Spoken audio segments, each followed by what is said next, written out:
আমি এই ক্লাস শেষ করে তোমাদের কাছে জিজ্ঞাসা করব, তখন ওদের মাথায় কিন্তু একটা প্রেসার চলে। আমি যেমন একটা প্রেসার নিয়ে এখানে আসছি, কি করব, আমার কাজ কি, আমি কি শেখাবো, এরকম একটা প্রেসার নিয়ে আমাকে ঢুকতে হয় না? আমি যতই জানি তারপরেও আমাকে কিন্তু যখন এখানে ইন করতে হয়েছে, তখন আমার মাথায় কিছু আইডিয়া ঢুকানো লাগছে। আমি আজকে কি কি কথা বলবো, তাই না? আর যারা এই কাজগুলো করে তাদের কিন্তু অটো হয়ে যায় না?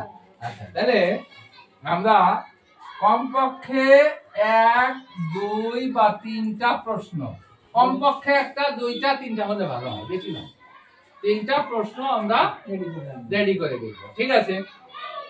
যদি আমার মামার বাড়ি নামের একটি কবিতা ধরি শিশু শ্রেণীতে, বা নিচে কোন ক্লাসে আছে এটা?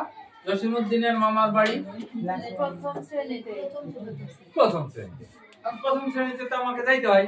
তাহলে মামার বাড়ি কবিতার লেখক কে?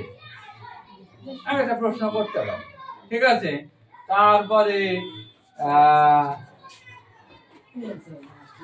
আই ছেলেরা আই